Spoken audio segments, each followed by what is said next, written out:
So I really want to nerd out about this small, quiet indie movie. It's called Mad Max Furiosa. Have you heard of it? Nope. Yeah, let's take a look.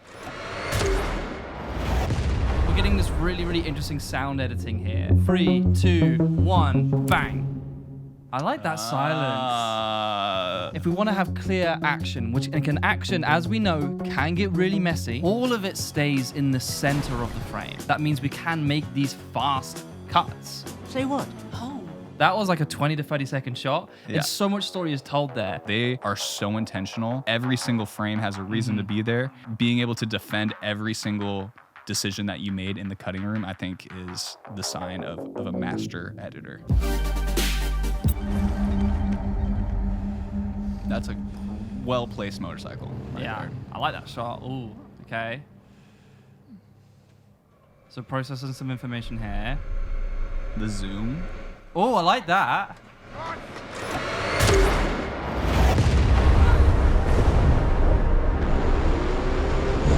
Me right now. That looks fun.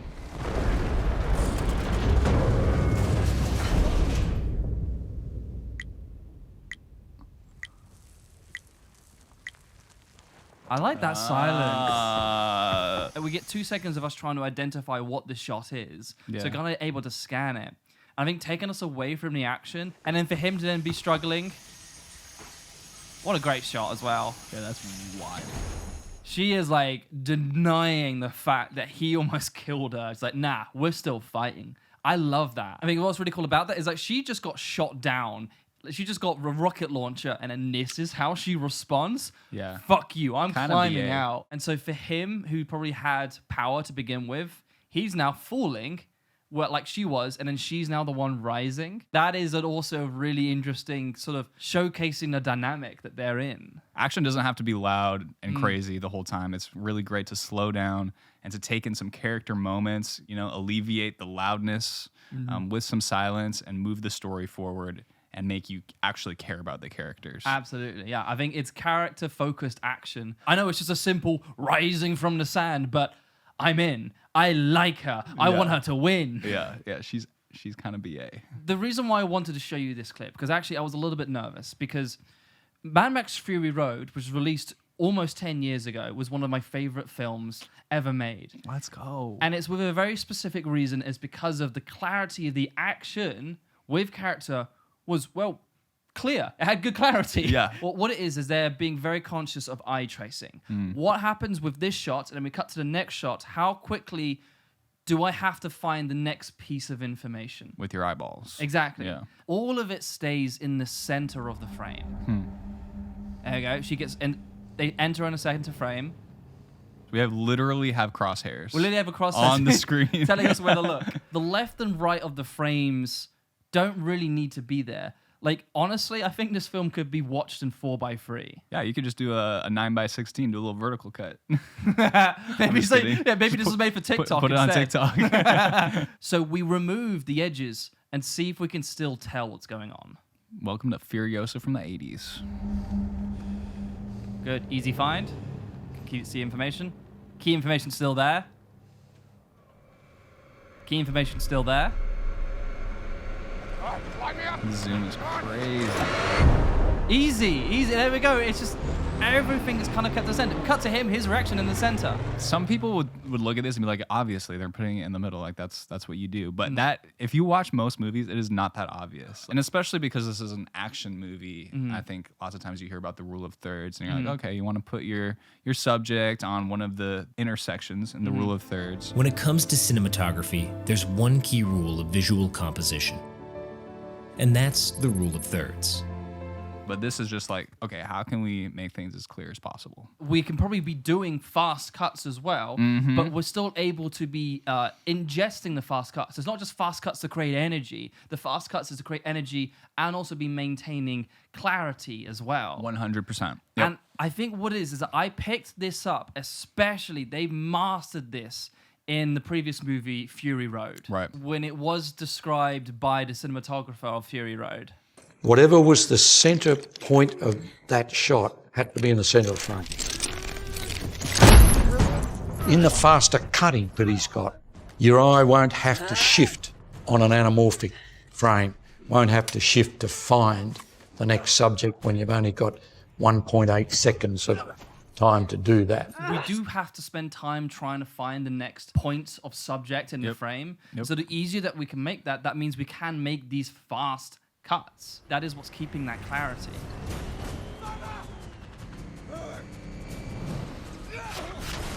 I heard that on set, the only thing that you would hear George yell is, put her on the crosshairs or put her in the middle, you know, just like screaming it over and over. Put it in the middle. Put it in the middle. Yeah. There we go. But Yeah. like as you can see, all of it is in the middle. Yeah.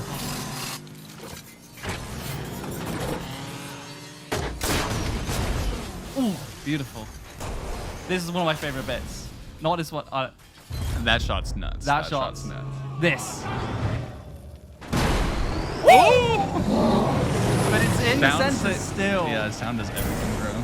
So why do you think he's doing this? Because this isn't done, you know, commonly. What it is that he's wanting intense, kinetic, aggressive action.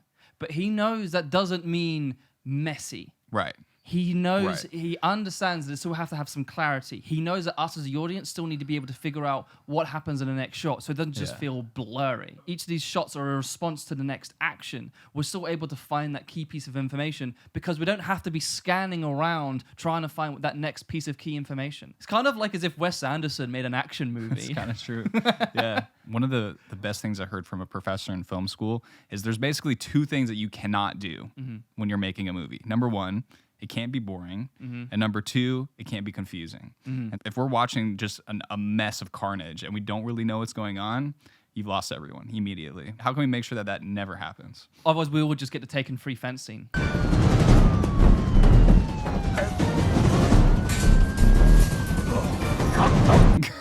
Exactly, bro. When I discovered this, I started trying it in my own editing. Of course, I guess, yes, it's mostly web editing, but I also wanted to use it as a storytelling tool. There was this one video where the talent had to do this army training experience, and he had to go through an obstacle course. He was really struggling. He couldn't do it. He failed. Yeah. What that meant for me is that I specifically chose shots where I actually did make it confusing. I actually did make it really hard to watch. So I was choosing the moments where there was shaky cam. I was choosing the moments where the cameraman was trying to find the next framing. I was making sure that each cut, you had to spend significant time trying to find where the talent was. Yo, they're just sending me through. This is bullying. All right, Logan, go! What the fuck? Oh, my. See, it's like, it's hard to keep track of it. Yeah, this is giving me a headache. I'm jump cutting aggressively as well. Up, now up, vertically. Why? I'm choosing moments where the camera's specifically shaky. Got influenza. This is tiring. Come on, you're 1 minute into this. Was that line actually at that time? You know Like, what? come on, you're 1 minute into this. Yeah. This was January of 2020, so no one knew that COVID existed That yet. was crazy. So the fact He that said, I have influenza, but actually we believe it was COVID. He had R.I.P. COVID in Logan. January 2020. R.I.P., bro. What that then meant is that on the next scene, he was then given an example on how to do it by an actual US Marine. All the cameras were really high-res cameras that were shooting at 8K, which meant that I could center frame him on every single shot. Him, when he was doing the exact same obstacle course, I even used the same beats as well, but it was so much easier to watch him just be a master at it. So I used eye tracing and center framing as a storytelling technique to actually help convey the story more clearly for the character. Right. So you made him look better than he actually is. I love it. Nice. So much easier to watch. Dude's controlled.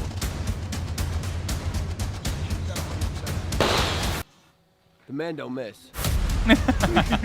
That's so good. Oh, I see what he did there. Since it was a much more easier watch, it made him so much more in control. So using eye tracing as a storytelling technique is honestly one of my favorite secret weapons. I love that, bro. That's such such tea. That's why I'm also so excited to be watching Furiosa as well, because for me, it's like, I'm excited to what else can George Miller teach me?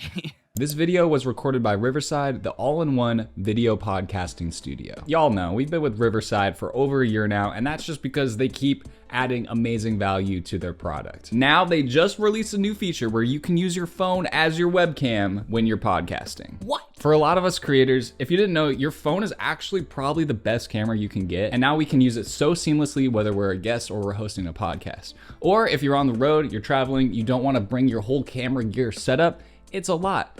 All you have to do is have your camera gear set up in your pocket. Easy peasy. I can now get that Riverside 4K resolution right from my phone, no problem. All you have to do is download the Riverside app on your phone, and then you go to the Riverside Studio on your laptop, and on your video input, you select connect to mobile cam. You'll get a QR code, you scan it, and there you go. Now we have a mobile webcam. And on top of this, you still get all of Riverside's amazing features, just like their AI enhanced video editor. Riverside has made it incredibly simple for your guests to have top-notch video quality, as well as make traveling and just creating content easier. So go ahead, sign up to Riverside for free. And if you want to use the paid version, use code editingpodcast for 15% off. Let's get back to the interview.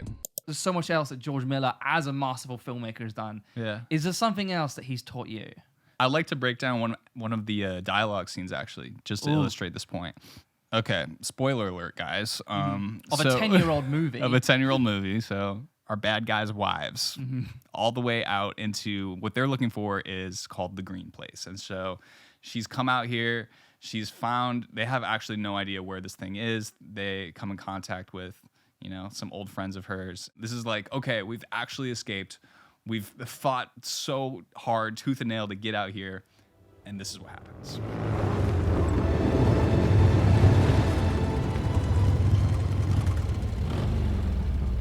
So this is like the climactic moment of the movie thus far. It's me.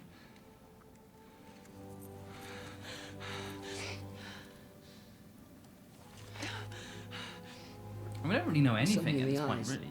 No. From where did you come? That was The interesting. west. Citadel. Beyond the mountains.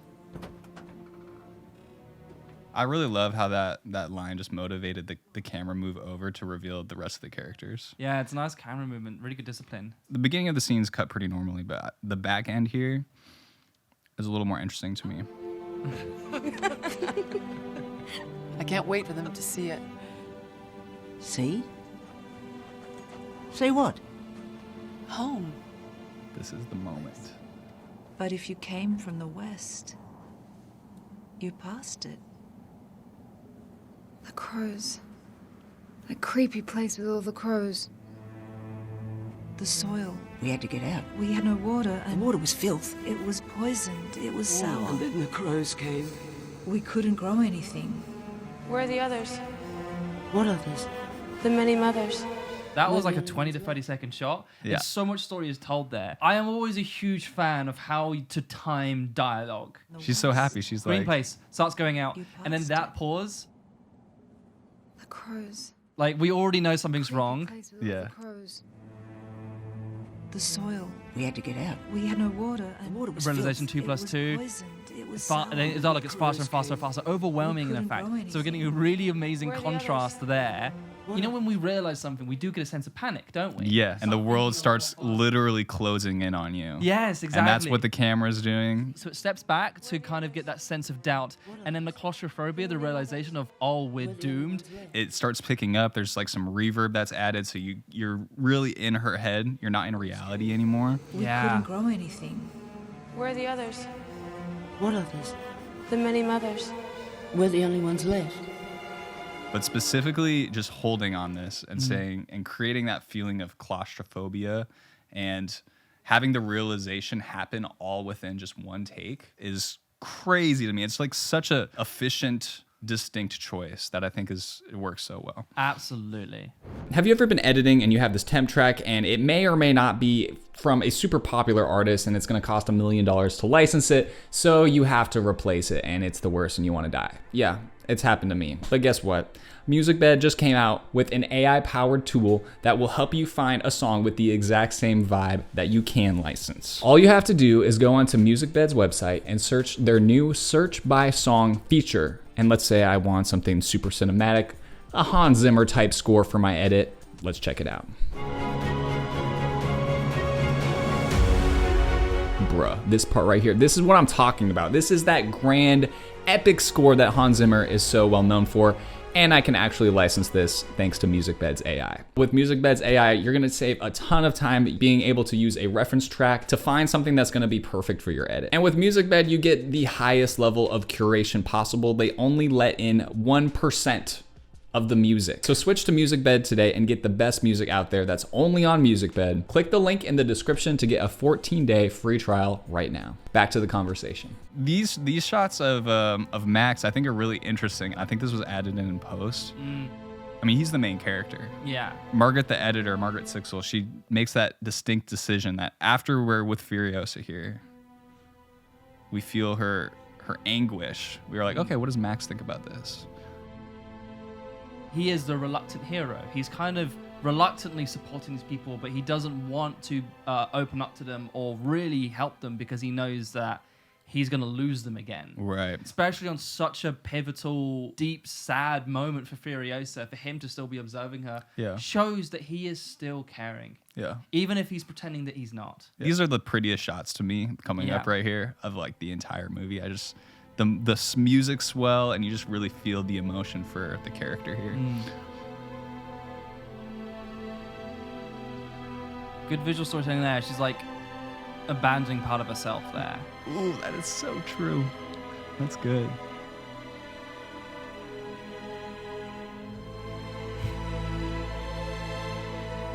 And out of context, this feels so weird. But when you've watched, when you're in the movie, it's epic. Outside of context, it feels quite melodramatic. Yeah, it's like, why are we so in? It got me, man. It's still Yes. it still gets me. Yes. It's one of the more interesting experiences when it is such a beautiful shot, but it's given in the context of tragedy. Yeah. And the fact that we're seeing something so beautiful also makes it more tragic, I would say. This is a bright, colorful shot, but I'm feeling the tragedy.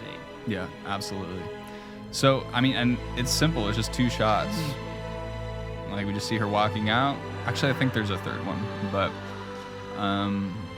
yeah, that's the third one. And then we go back to see Max's reaction again. Yes. That exact same shot.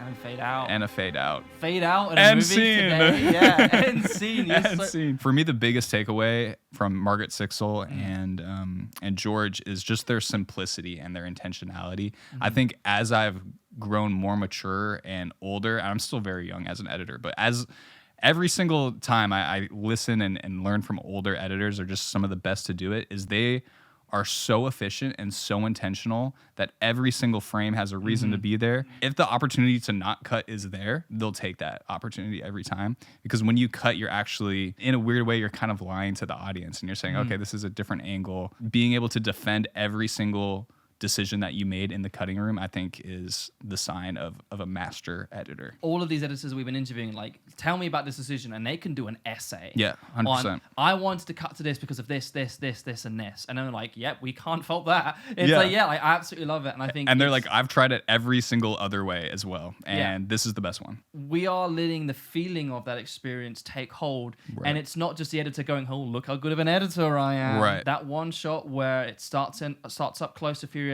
pulls back, and then pushes back in. I know for a fact that was very much in probably even the storyboards and intended by George Miller and the DP to do that. Yeah. But for the editor to also know that and let that shot shine. One of the most interesting things with the editor, Margaret, is that that's George Miller's wife. Crazy story, bro. Yes, it is crazy. George asked her to edit the movie, and she was like, why should I edit it? I've never edited an action movie before, and this is Mad Max. This is crazy. And George replied, because if a guy did it, it would look like every other action film. What an awesome response. She was able to come in with this far more unique perspective that she was more prioritizing clarity. She's more prioritizing the pacing. She's able to more prioritizing making sure that she doesn't over-edit. Yeah. And she's always making sure to keeping it in center framing. It also reminds me of a really similar story that George Lucas had. They shot Star Wars, the first one, A New Hope, and then he sent it off to a male editor. The male editor did his job, sent it back to him, and George Lucas was horrified. I can't, this is terrible. And so he essentially goes like, we have to start again. And so he then also had the bright idea as well to hire his wife. And Man. so she then Directors, edited... get yourself a wife that edits. And so she then edited the movie, and then that's what gave us the masterpiece today. That's awesome. I assume that when you're married, you're kind of sharing a brain, but what would it be like to just have like a Hayden clone that doesn't really know what you shot, wasn't really on set, and can have a fresh perspective on the footage? Like, you would want that Hayden clone to edit, obviously. And that Hayden clone can call you out on your bullshit. Exactly. And not that's have what to, wives can do. Yes, exactly. When you have a committed relationship, you do learn how to communicate with each other far better. Yeah. You can communicate better problem solving because you know how to communicate with the husband or the wife. So basically what we really need to say is we need to start marrying our editors. I don't know, man. I don't know.